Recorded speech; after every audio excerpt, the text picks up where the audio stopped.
See, this is the video I wanted to talk to you guys about, because this is the standard trigger and sear we have on any given Marlin.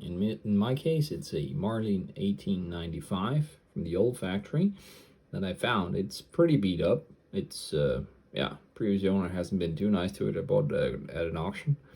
But I mean, as all Marlins, it can be a pretty good gun if you do a bit tuning to it.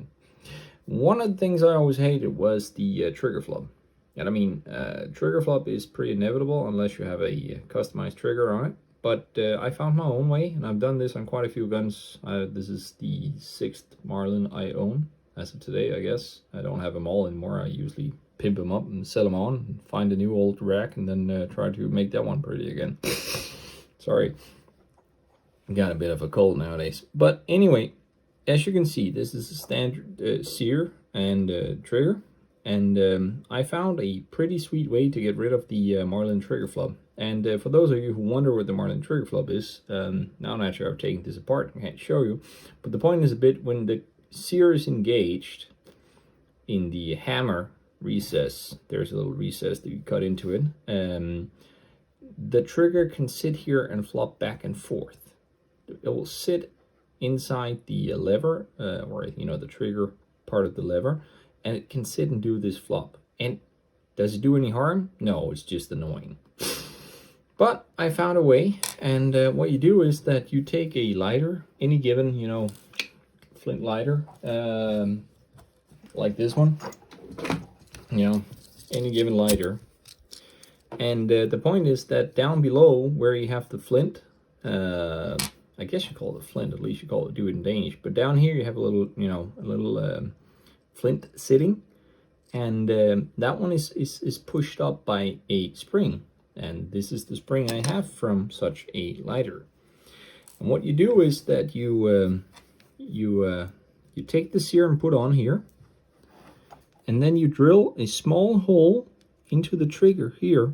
You probably need the right tools to do it. I mean, I have a little bench I can put it up into, and a little precise, you know, table, high precision drill.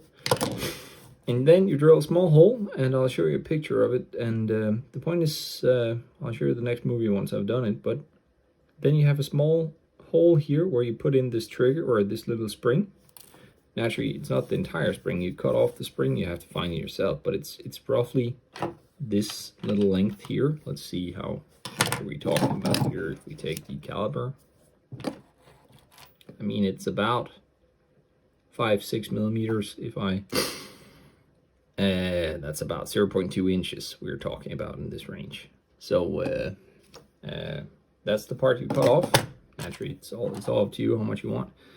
But the point is that once you've done this, you have a little spring sitting in here, constantly pushing the sear and the trigger away from one another. And what that does is that once the sear is engaged, you have pulled the hammer and the sear is engaged, you don't have this flop because these two are constantly pushed apart. And you'll actually, when you then squeeze the trigger, you'll compress the spring.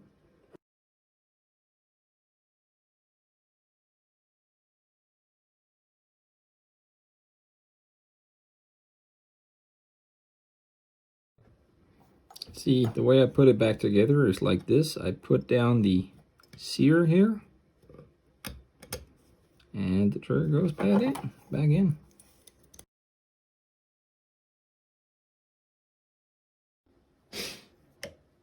You see now, when we have installed this little spring, there is a springing motion forward. It's not just flopping back and forth like we don't like it.